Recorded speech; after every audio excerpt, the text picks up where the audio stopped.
मैं Jitendra Malwa study YouTube channel पर आपका स्वागत करता हूं। आज हम पढ़ने वाले हैं क्रिया को।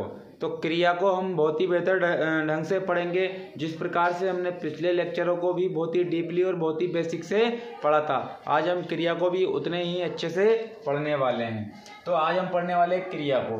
तो क्रिया जो है ये बहुत ही इम्पोर्टेंट टॉपिक है। क्रिया भी बहुत ही इम्पोर्टेंट टॉपिक है। यहाँ से भी क्वेश्चन बनकर आते हैं, तो यहाँ से भी क्वेश्चन पूछे जाते हैं एग्जाम में। तो हम बात करते हैं क्रिया की।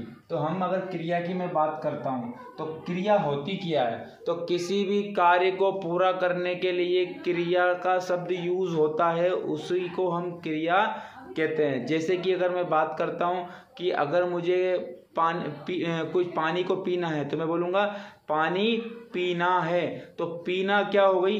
क्रिया हो गई। अधिकतर क्रियाओं में 95% देखना कि अगर जो धातु होती है, जो मूल धातु होती है, मूल धातु में अगर आप ना जोड़ देते हो तो वो जो है क्रिया बन जाएगी। जिस प्रकार खा में ना जोड़ दिया खाना, ना पा में ना जोड़ दिया पीना, उसी प्रकार चल में ना जोड़ दिया चलना, ठीक है। और जिस प्रकार से सो में ना जोड़ दिया सोना, और जिस प्रकार से हम अगर बात करते उठ में ना जोड़ दिया उठना, फिर में ना जोड़ दिया फिरना, उड़ में ना जोड़ दिया उड़ना। तो इसी प्रकार से ना जो अगर धातु में जुड़ जाता है, मूल धातु में ना शब्द ना वर्ण जुड़ जाता है तो वो क्रिया का रूप बन जाता है। तो अधिकतर 95% केस में ना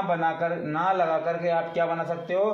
क्रिया बना सकते हो। तो आपसे मैं एक बात बोलने वाला हूँ कि आज वर्तमान समय में डिजिटल बोर्डों का क्या चल रहा है? दौर चल रहा है। तो क्या है कि यहाँ से स्टूडेंट जो है पढ़ने वाले जितने भी मतलब स्टूडेंट है, बच्चे हैं, वो सारे के सारे जो है वो डिजिटल बोर्ड की तरफ आकर्षित हो रहे हैं। लेकिन आपको ये रियलाइज़ नहीं होगा कि जो मैं बोलने वाला हूँ कि रियलाइज़ नहीं होगा कि आपको जो व्हाइट बोर्ड पे पढ़ाने वाले जो भी टीचर्स जो भी हैं वो आपको बहुत ही बेहतर ढंग से और बहुत ही मेहनत करके और जिसके बाद में बहुत ही आपको खोज करके आपको यहाँ पे कंटेंट डिलीवर करते हैं। लेकिन आप व्हाइट बोर्ड को देखने के जस्ट बाद ही आपको क्या है, वीडियो को स्किप करके बाहर चले जाते हो। लेकिन आपको ये पता नहीं है कि उसमें जो डाटा मिल रहा है आपको कितना बेहतर मिल रहा है। जो डिजिटल बोर्डों का आज दौर चल रहा है उसमें जो पेड कोर्स में जो चीज़ें मिल रही है,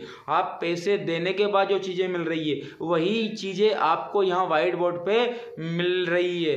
तो बहुत सारे टीचर ऐसे बहुत ही बेस्ट कंटेंट देते हैं, लेकिन उनके पास क्या नहीं होते? संसाधनों की क्या होती है? अभाव होता है, संसाधनों का अभाव होता है। लेकिन उस संसाधनों के अभाव के कारण वो डिजिटल माहौल में नहीं आ पाते हैं। लेकिन आपका भी क्या है कि एक माइंड सेट हो चुका है डिजिटल बोर्ड की तरफ। तो थोड़ा सा अगर यदि आपको बहुत ही बेहतर ढंग से बहुत ही कॉन्सेप्चुअल अगर यदि आपको स्टडी करनी है तो आपको जो डाटा जो है उसकी क्वालिटी को परखने की आवश्यकता है। आप यदि अगर बेहतर ढंग से अगर तैयारी कर रहे होंगे तो आपको डाटा परखने की यहाँ पे क्या होगी? कैपेसिटी आपके अंदर होगी। यदि मैं ये यकीन दिला रहा हूँ जो मैं डाटा दे रहा हूँ आपको हिंदी में दे रहा हूँ, फिर हम पढ़ेंगे मैथ्स और पढ़ेंगे। अभी मैं हिंदी की बात कर रहा हूँ, लेकिन हिंदी में मैं जो डाटा दे रहा हूँ आप यूट्यूब पे खोज कर देखना कि आपको इतनी अच्छे से कोई समझाएगा कि हाँ, मैं ये मान रहा हूँ कि आपको समझाएंगे सभी लोग, डिजिटल बोर्डों पे समझाएंगे बहुत सारे टीचरों की यूट्यूब पे कमी नहीं है। लेकिन वहाँ पे क्या होता है, आपका एक माइंड सेट बना आता है कि डिजिटल बोर्ड पे बहुत मज़े आते हैं, तो आपको पता है आपका माइंड सेट रंगीली दुनिया में बहुत ज़्यादा अट्रैक्टिव होता है। तो आप ये ध्यान रखो थोड़ा सा कि जो डिजिटल बोर्ड की जो क्वालिटी आपको जो डाटा डिलीवर करते हैं उससे भी कई बेस्ट डिलीवर डाटा यहाँ पे हम करवाएंगे आपको। लेकिन आप उसको पढ़कर तो देखिए। लेकिन क्या है, आपको तो बस डिजिटल बोर्ड की तरफ अट्रैक्टिव होना है, लेकिन आपको अगर सही बेहतर तरीके से अगर ढंग से पढ़ना है तो आप इसको भी, इस वीडियो को भी और हमको भी मौका दीजिए, क्योंकि आपके बिना हम सफल नहीं हो पाएंगे, आपके बिना हमारा कोई अस्तित्व नहीं है। जैसे कि अगर मैं बात करता हूँ, अगर मैं पढ़ा रहा हूँ, अगर कोई वीडियो देखता ही नहीं है तो फिर मेरा जो क्या सेंस निकलेगा कि मैं वीडियो बनाऊँगा, क्या सेंस निकलेगा जब तक आप उस वीडियो को देखोगे नहीं। मैं ये नहीं बोल रहा हूँ कि आप सब्सक्राइब करो, आप लाइक करो, लेकिन आप वीडियो देखो और देखने के बाद में आपको अगर ऐसा लगता है कि भाई इसमें डाटा वास्तविकता में सही है तो कमेंट्स करके आपको बताना होगा कि वास्तविकता में आप जो डाटा दे रहा हो बहुत ही बेहतर ढंग से दे रहा हो। लेकिन आपको कमेंट्स करके ये भी बताना है अगर आपको सही नहीं लगता है कि आप ये कमी कर रहे हो और आपको मतलब आप जो डाटा दे रहे हो बिल्कुल सफिशिएंट नहीं है, तो उसको भी कमेंट्स में बताओ। आप लाइक करो, आप डिसलाइक करो, आप सब्सक्राइब करो, वो आपकी मर्जी है। मैं तो आपसे ये भी नहीं बोल रहा हूँ कि आप सब्सक्राइब करो, लेकिन ये आप बहुत समझदार हो कि आप जो है सब जानते हो कि डाटा वास्तविकता में सही देता है व्यक्ति तो उसी को क्या करता है, व्यक्ति सब्सक्राइब करता है और लाइक करता है। तो आपके बिना हमारा अस्तित्व नहीं है, तो आप भी हमें थोड़ा सा सपोर्ट करने की कोशिश करिएगा। तो आगे चलते हैं क्रिया की ओर। तो क्रिया कितने प्रकार की होती है? सबसे पहली बात तो हम क्रिया के क्या देख लेते हैं, भेद। तो क्रिया के भेद देखने की कोशिश। तो क्रिया के भेद 3 होते हैं। क्रिया के कितने भेद होते हैं? 3 होते हैं। क्रिया के भेद कितने होते हैं? 3 होते हैं। तो मैं बात करता हूँ 3 कौन कौन से। अगर 3 की मैं बात करता हूँ, 3 भेद होते हैं क्रिया के, या फिर हम 3 प्रकार से इस क्रिया को डिफाइंड कर सकते हैं। 3 प्रकार से हम क्रिया को डिफाइंड कर सकते हैं। तो वो कौन कौन से प्रकार होगा? तो हम देखेंगे यहाँ पर कर्म के आधार पर। तो पहला जो होगा किसका होगा? कर्म के आधार पर। क्या होगा? कर्म के आधार पर। कर्म के आधार पर क्रिया का क्या होता है? एक भेद होता है। दूसरी बात यदि मैं करता हूँ तो कर्म के आधार पर दूसरी बात होगी प्रयोग के आधार पर। किसके आधार पर?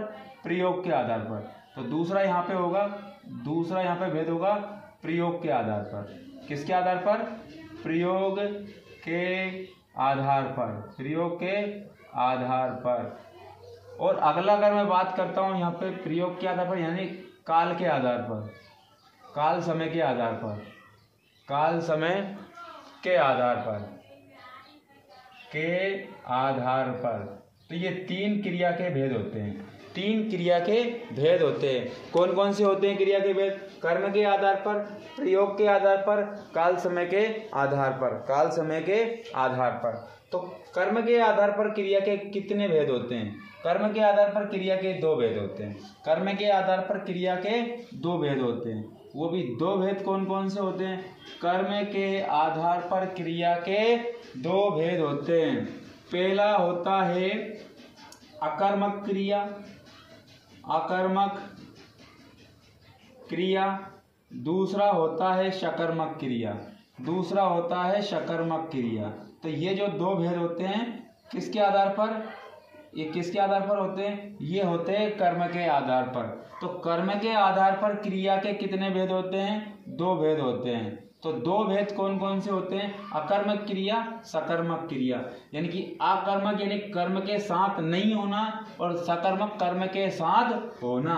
यानी कि अकर्मक क्रिया ये दर्शाती है आपको, अकर्मक क्रिया ये दर्शाती है, ये जो अकर्मक क्रिया है ये दर्शाती है आपको कि जिसके साथ कर्म नहीं होगा वो क्रिया अकर्मक क्रिया कहलाएगी। जिसके साथ कर्म, जिस क्रिया के साथ में कर्म होगा वही सकर्मक क्रिया कहलाती है। तो सकर्मक अकर्मक के उदाहरण से हम समझने की कोशिश करेंगे, लेकिन अभी और बात करते हैं। तो सकर्मक क्रिया के भी 2 भेद होते हैं। सकर्मक क्रिया के भी 2 भेद होते हैं। कितने भेद होते हैं? 2 भेद होते हैं। तो सकर्मक क्रिया के भी 2 भेद होते हैं। सकर्मक क्रिया के 2 भेद कौन कौन से? तो सकर्मक क्रिया के 2 भेद कौन कौन से होते हैं? तो सकर्मक क्रिया के 2 भेद होते हैं। एक अपूर्ण क्रिया, अपूर्ण क्रिया। तो सकर्मक क्रिया के 2 भेद होते हैं, अपूर्ण क्रिया और यहाँ पे हो जाएगी पूर्ण क्रिया। पूर्ण क्रिया तो इसको बोल सकते हो आप अपूर्णकालिक क्रिया, पूर्णकालिक क्रिया। तो सकर्मक क्रिया के 2 भेद होते हैं। कौन कौन से होते हैं? अपूर्ण क्रिया और पूर्ण क्रिया। तो हमने और देखते हैं। तो यहाँ इस पूर्ण क्रिया के भी 2 भेद होते हैं। इस पूर्ण क्रिया के भी कितने भेद होते हैं? 2 भेद होते हैं। इस पूर्ण क्रिया के भी कितने भेद होते हैं? 2 भेद होते हैं। वो 2 कौन कौन से होते हैं? वो 2 होते हैं, वो 2 भेद कौन कौन से होते हैं? ये अगर आप मालवा स्टडी यूट्यूब चैनल पर आपको पढ़ना है और या आप पढ़ रहे हो, तो आप यकीन मानना कि आपको जो डाटा डिलीवर किया जाएगा यहाँ पे बहुत ही बेहतर ढंग से, बहुत ही बेहतर खोज तरीके से, यानी कि यहाँ पे मैं जब ये डाटा लेके आता तो बहुत सारे मतलब संसाधनों से, जैसे कि बुक, कुछ तो बुक हो गई, 4-5 तरीके की बुक हो गई, और प्लस में नेट, तो इन सारी बुकों से मैं डाटा को खोज के लेके आता हूँ और यहाँ पे मैं आपको डिलीवर करता हूँ। लगभग यहाँ पे आपको इतना डाटा देने के लिए लगभग 4 से 5 घंटे की आपको हमें स्टडी करना होता है। हमें 4 से 5 घंटे की स्टडी करना होता है। कुछ चीज़ें इससे निकाली, कुछ चीज़ें इससे निकाली, जो सबसे महत्वपूर्ण जो चीज़ें डाटा होता है, जो सबसे महत्वपूर्ण डाटा होता है, वही हम आपको डिलीवर करते हैं। तो वही 4 से 5 घंटे मेहनत करके जब हम आपको 20 से 25 मिनट के लिए पढ़ाते हैं, तो आप थोड़ा सा हमें सपोर्ट करिएगा, क्योंकि आपके सपोर्ट के बिना, यानी कि कोई भी हुआ, किसी दूसरे के सपोर्ट के बिना वो सक्सेस नहीं हो सकता है। यदि मुझे अगर सक्सेस मिलती है तो वो किसके कारण मिलेगी? आपके कारण मिलेगी। आपके बिना किसी भी टीचर का अस्तित्व, किसी भी शिक्षक का अस्तित्व नहीं है, क्योंकि शिक्षक किसको पढ़ाएगा जब स्टूडेंट ही पढ़ने के लिए नहीं होंगे। तो मैं ये बोलना चाह रहा हूँ आपसे कि थोड़ा सा मुझे सपोर्ट करिए और जो डाटा जो है उसको समझने की कोशिश करना आप। तो मैं ये भी बोल रहा हूँ आपसे कि इस डाटा को आप यूट्यूब पे खोज करके मैच करके देखिए कि किसी ने वास्तविकता में इस लेवल का पढ़ाया है क्या। तो आपको अगर यदि पढ़ाया होगा तो इक्का दुक्का मिल जाएगा, लेकिन ये डाटा हर कहीं नहीं मिल पाता, ये आपको मैं यकीन दिलवा रहा हूँ। और आप जो जो मतलब ऊपर की बातें हैं उसी को आपको दिया जाता है और उसी में आप खुश हो जाते हो, ओह बहुत मस्त चीज़ें मिल रही हैं, कितना मस्त चीज़ें मिल रहा था, वो एकदम से याद हो गया मुझे, वहीं का वहीं याद हो गया। लेकिन आपको ये पता ही नहीं है कि आजकल एग्ज़ाम का पैटर्न पूछने का तरीका कुछ अलग हो चुका है, बहुत ही अंदर की चीज़ें पूछी जा रही है। तो आपको अगर MPSI, फॉरेस्ट, पटवारी, जेल प्रेरी, MP टेट अगर इनकी तैयारी करना है तो हिंदी से मैं यकीन दिला रहा हूँ, अभी मैं व्याकरण पढ़ा रहा हूँ, हिंदी व्याकरण, तो व्याकरण से कहीं कभी क्वेश्चन आपको कोई सा भी क्वेश्चन गलत नहीं होगा। चलो देखते हैं आगे। तो पूर्णकालिक क्रिया, तो आपसे ये पूछा जाएगा कि क्रिया के कितने भेद होते हैं? 3 भेद होते हैं। तो किसके आधार पर? कर्म के आधार पर, प्रयोग के आधार पर और काल के आधार पर। और फिर हम बात करते हैं कर्म के आधार पर कितने भेद? 2 भेद, सकर्मक क्रिया, अकर्मक क्रिया। अकर्मक क्रिया क्या होती है? जिसके साथ कर्म नहीं होता है वो अकर्मक क्रिया कहलाती है, जिसके साथ कर्म होता है वो सकर्मक क्रिया कहलाती है। फिर सकर्मक क्रिया के भी 2 भेद होते हैं, पूर्णकालिक क्रिया, अपूर्णकालिक क्रिया, पूर्णकालिक क्रिया, अपूर्णकालिक क्रिया। फिर पूर्णकालिक क्रिया के भी 2 भेद होते हैं। पूर्णकालिक क्रिया के भी कितने भेद होते हैं? 2 भेद होते हैं। यहाँ आता है एक कर्मक क्रिया और यहाँ आता है द्विकर्मक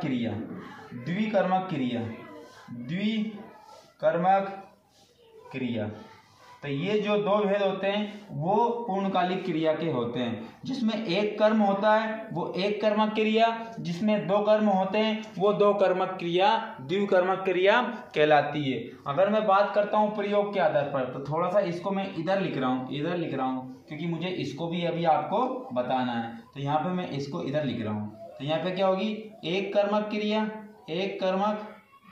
क्रिया और दूसरी क्या होगी? द्विकर्मक क्रिया।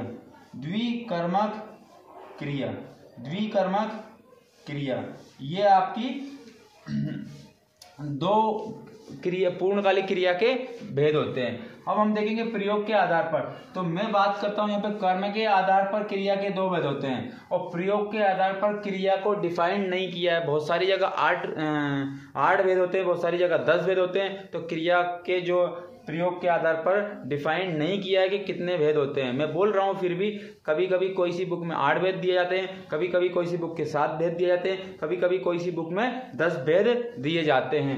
तो ये अभी निश्चित नहीं है, तो इसको फिर भी हम डिफाइन करने की कोशिश करेंगे, जितनी हो सकती है उतनी। तो सबसे पहला तो प्रयोग के आधार पर क्रिया को हम डिफाइन कर रहे हैं। तो प्रयोग के आधार पर अगर बात करता हूँ, सामान्य सामान्य क्रिया। और दूसरी अगर मैं बात करता हूँ सामान्य क्रिया के बाद में क्या हो गई, सहायक क्रिया कौन सी हो गई, सहायक क्रिया। और सहायक क्रिया के बाद में हो गई आपकी, सहायक क्रिया के बाद में हो गई प्रेरणार्थक क्रिया, प्रेरणार्थक क्रिया, प्रेरणार्थक क्रिया। तो प्रेरणार्थक क्रिया के बाद में आपकी हो जाएगी पूर्वकालिक क्रिया, पूर्वकालिक क्रिया,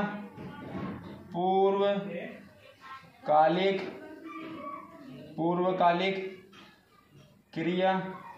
और अगली जो क्रिया हो जाएगी आपकी पूर्णकालिक क्रिया के बाद में हो जाएगी आपकी नाम धातु क्रिया, नाम धातु क्रिया। नाम धातु क्रिया के बाद में आपकी हो जाएगी संयुक्त क्रिया, संयुक्त क्रिया। और संयुक्त क्रिया के बाद में आपका हो जाएगा आपका कृदंत क्रिया, कृदंत क्रिया। और कृदंत क्रिया के बाद में आपका हो जाएगा सजाती क्रिया, सजाती क्रिया। तो ये आपने देखा है, ये आपने देखा है कि प्रयोग के आधार पर 2, 2, 4, 2, 6, 2, 8, तो ये 8 भेद होते हैं प्रयोग के आधार पर। लेकिन कहीं कहीं पे 7 भी मिलते हैं, कहीं कहीं पे 10 भी मिलते हैं। तो प्रयोग के आधार पर क्रिया के इतने भेद होते हैं, सामान्य क्रिया, सहायक क्रिया, प्रेरणार्थक क्रिया, पूर्वकालिक क्रिया, नाम धातु क्रिया, संयुक्त क्रिया, कृदंत क्रिया, सजाती क्रिया। ये 8 भेद प्रयोग के आधार पर होते हैं। और यदि अगर मैं बात करता हूँ कि काल समय के आधार पर क्रिया को भी बांटा है, काल समय के आधार पर क्रिया को भी बांटा है, तो काल समय के आधार पर क्रिया को बांटा गया है, तो वो कौन कौन से होंगे, तो काल समय के आधार पर क्रिया को बांटे गए। तो काल समय के आधार पर भाई 3 प्रकार, तो आप जानते हो काल कितने होते हैं, भूतकाल क्या होता है, भूतकाल, वर्तमान काल, तो भूतकालिक क्रिया, तो हम ऐसे लिखते हैं भूतकालिक क्रिया, वर्तमान कालिक क्रिया, वर्तमान कालिक क्रिया। और जो अगला होगा भविष्यकालिक क्रिया, दिख रहा है यहाँ पे, चलो ठीक है लिख देता हूँ, भविष्यकालिक क्रिया, भविष्यकालिक क्रिया, भविष्यकालिक क्रिया। तो यहाँ पे ये 3 काल के आधार पर ये 3 भेद होते हैं क्रिया के, ये 3 भेद होते हैं क्रिया के। तो हम भूतकाल में भी फिर, और आपने देखा होगा हेतुमत भूतकाल, सामान्य भूतकाल, संदिग्ध भूतकाल, वर्तमान पूर्ण भूतकाल, अपूर्ण भूतकाल, तो ये आपने भेद देखे होंगे। तो जब हम काल को डिसाइड करेंगे, जब हम टेंस को डिसाइड करेंगे, तो हम इनकी जो भी रूपरेखा है वो देख लेंगे। अभी सिर्फ इतना याद रखो कि काल के आधार पर क्रिया को कितने भागों में, काल के आधार पर क्रिया के कितने भेद होते हैं, 3, और प्रयोग के आधार पर, लेकिन ऑथेंटिक रूप से हम मान के चल रहे हैं कि इसके 8 भेद होते हैं। कितने, 8 भेद होते हैं। और इसके कितने भेद होते हैं, 2। तो हम मान के चल रहे हैं कि कर्म के आधार पर 2 भेद होते हैं, प्रयोग के आधार पर 8 भेद होते हैं, और वही काल के आधार पर 3 भेद होते हैं।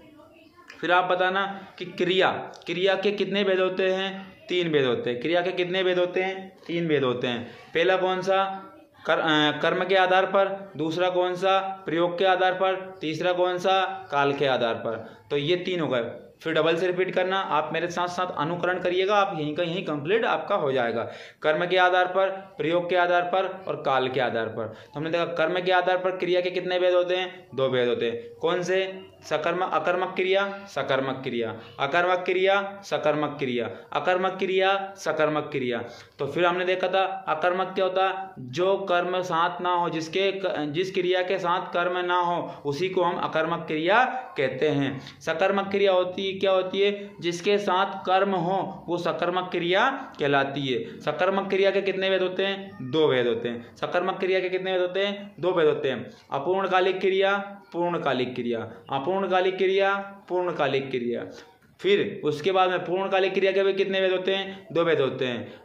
पूर्णकालिक क्रिया के भी कितने भेद होते हैं, 2 भेद होते हैं। एक कर्मक और द्विकर्म, जिसके साथ एक कर्म हो वो एक कर्मक क्रिया, जिसके साथ 2 कर्म हो वो 2 द्विकर्मक क्रिया। तो प्रयोग के आधार पर हमने देखा था क्रिया के कितने भेद होते हैं? 8 भेद होते हैं। और जो काल के आधार पर कितने भेद होते हैं क्रिया के? 3 भेद होते हैं। तो 3 भेद आपने देख लिया होगा, कौन सा? भूत, भविष्य, वर्तमान। भूत, भविष्य, वर्तमान। तो हम देखते हैं सबसे ज्यादा क्वेश्चन कहाँ से पूछे जाते हैं? सबसे ज्यादा क्वेश्चन पूछे जाते हैं इस कर्म के आधार पर। सबसे ज्यादा क्वेश्चन कहाँ से पूछे जाते हैं? यहाँ से कर्म के आधार पर क्वेश्चन पूछे जाते हैं। तो यहाँ पे मैं मिटा रहा हूँ, थोड़ा सा हम और आगे बढ़ते हैं। तो ये मिटाने की, ये मैं मिटा रहा हूँ। तो हम देखते हैं कर्म के आधार पर क्रिया को थोड़ा सा और अच्छे से पढ़ते हैं। तो यहाँ पे अगर मैं बात करता हूँ यहाँ पे, तो आपसे सिर्फ यही पूछा जाएगा कि अकर्मक क्रिया कि सकर्मक क्रिया, कौन सी अकर्मक क्रिया है, कौन सी सकर्मक क्रिया है। अगर क्रिया से पूछा जाएगा कि ये कैसी क्रिया है, अकर्मक क्रिया है या सकर्मक क्रिया है, सिर्फ ये 2 प्रकार के क्वेश्चन बनते हैं।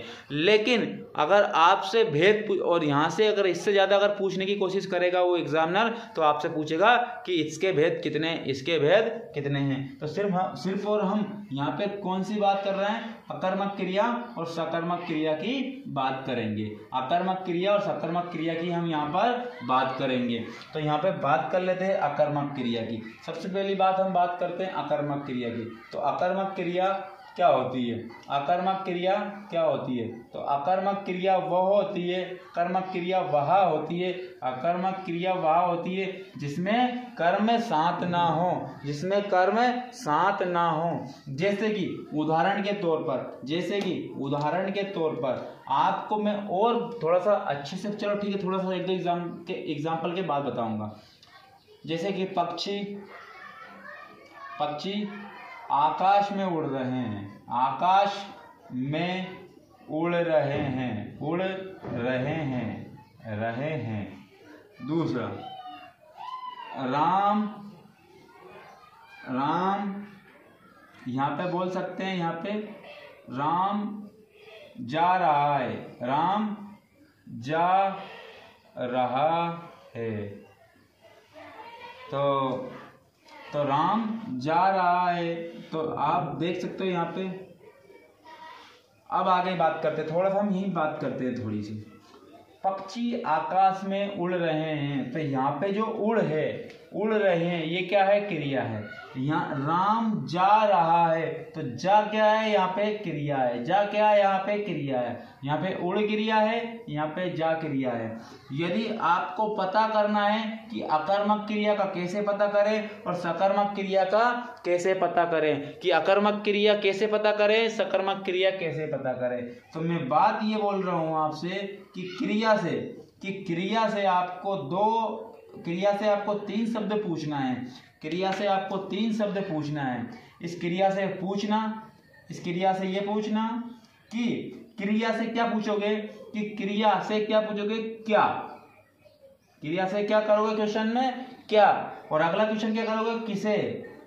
किसे। अगला क्वेश्चन क्या करोगे? किससे।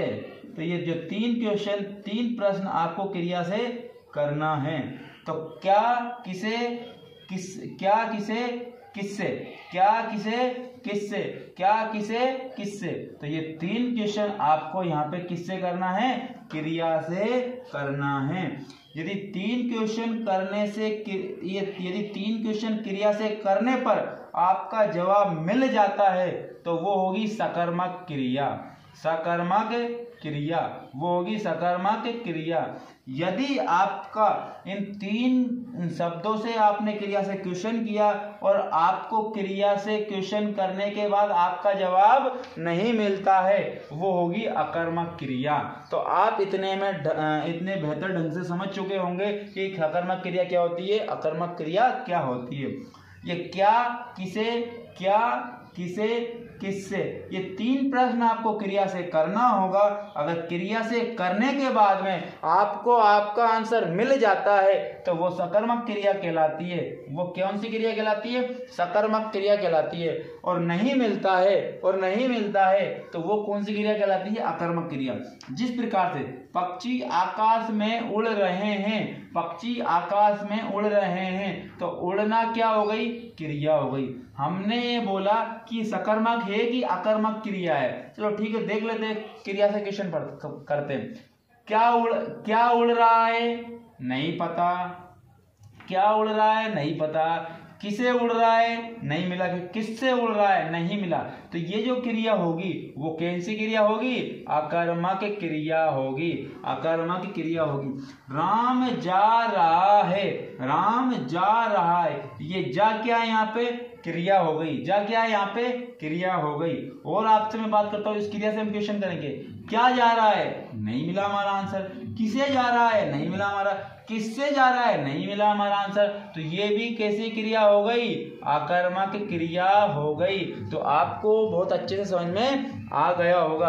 और आगे हम बात करते हैं, तो ये अकर्मक क्रिया है जिसके साथ क्या ना हो, कर्म ना हो, जिसके साथ क्या ना हो, कर्म ना हो, वो कैसी क्रिया कहलाती है, अकर्मक क्रिया।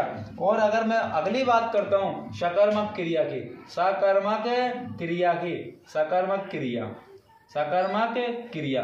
तो सकर्मक क्रिया क्या होती है, जिसके साथ कर्म हो। अभी मैंने ये बोला कि क्रिया से हमें क्या करना है, क्वेश्चन करना है। क्रिया से हमें 3 क्वेश्चन करना है। 3 क्वेश्चन कौन कौन से, क्या, किसे और किससे, क्या, किसे और किससे। ये 3 क्वेश्चन करने के बाद में यदि हमारा आंसर मिल जाता है तो किससे करना है क्वेश्चन, क्रिया से। तो वो अगर आंसर मिल जाता है तो कौन सी क्रिया होगी, सकर्मक क्रिया होगी। जैसे कि अगर मैं उदाहरण के तौर पर बात करता हूं, यहाँ पे उदाहरण के तौर पर यहाँ पे बात करता हूं, यहाँ पे राम,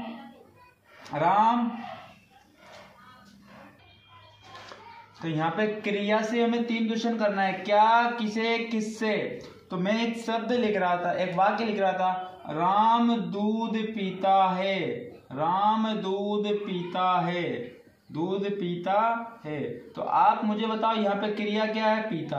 आप पीते, क्रिया से क्या करोगे क्वेश्चन, क्या पीता है, दूध। आपको उत्तर मिल गया। कौन सी क्रिया, सकर्मक क्रिया। तो यहाँ पे मैं मिटा रहा हूं, अगला वाक्य लिख रहा हूं। आपको ये 3 शब्द आपको इस क्रिया से करना होगा। कौन कौन से शब्द, क्या, कौन कौन से शब्द, क्या, किसे और किससे। तो ये जो है आपको बताना है। सीता, सीता रमा से बात कर रही है, बात कर रही है। आप मुझे बताओ कि यहाँ पे बात जो है, यहाँ पे बात कर रही है, यहाँ पे क्या हो गई, क्रिया हो गई। यहाँ पे ये संयुक्त क्रिया होगी। कौन सी क्रिया होगी, संयुक्त क्रिया होगी। आप बात कर रही है, तो यहाँ पे ये जो क्रिया होगी ये क्या होगी, संयुक्त क्रिया। बात कर रही है, क्या कर रही है, नहीं पता है, ठीक है ना। तो यहाँ पे बात, ये कौन सी क्रिया है, संयुक्त क्रिया है। अगर आप इतनी अगर क्रिया की बात करते हो, इतनी क्रिया की बात करते हो, तो ये भी क्या है, क्रिया है। और ये भी क्या हो गई है, अब संयुक्त क्रिया हो जाएगी। क्या कर रही है, बात कर रही है। आपको यहाँ से क्वेश्चन भी मिल गया है। किससे कर रही है, सीता रमा से बात कर रही है। किससे कर रही है, रमा से कर रही है। हाँ या ना, यहाँ से भी आपका क्वेश्चन निकल गया। यानी कि एक कर्म तो ये है, एक कर्म ये है। इस वाक्य में 2 कर्म हो गए हैं।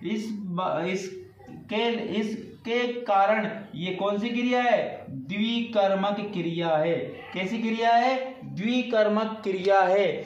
एक कर्म होता तो वो एक कर्मक क्रिया, 2 कर्म होते तो वो 2 कर्म क्रिया। जिस प्रकार से यहाँ पे 2 कर्म हैं, क्या कर रही है, बात कर रही है।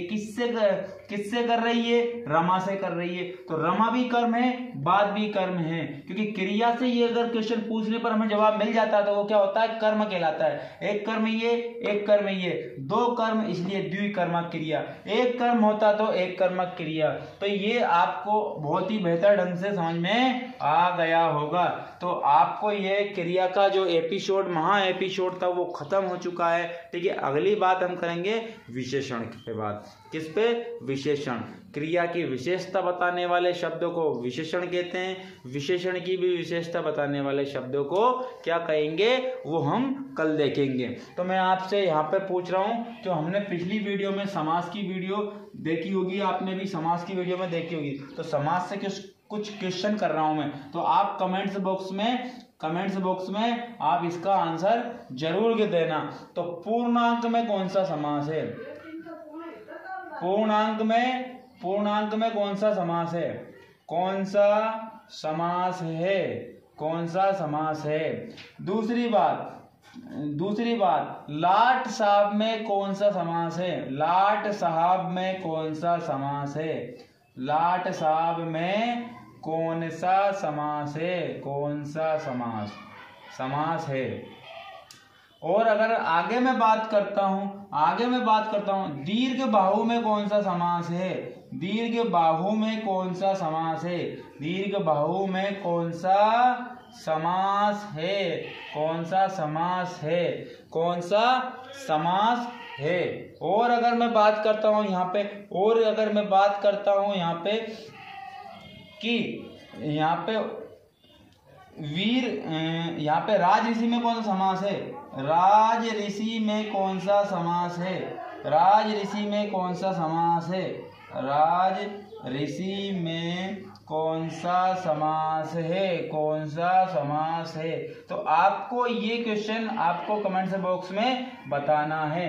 कमेंट्स बॉक्स में बताना है कि पूर्णांक में कौन सा समास है, लाट साहब में कौन सा समास है, दीर्घ बाहु में कौन सा समास है, राज ऋषि में कौन सा समास है। ठीक है, मिलते हैं फिर नेक्स्ट वीडियो में।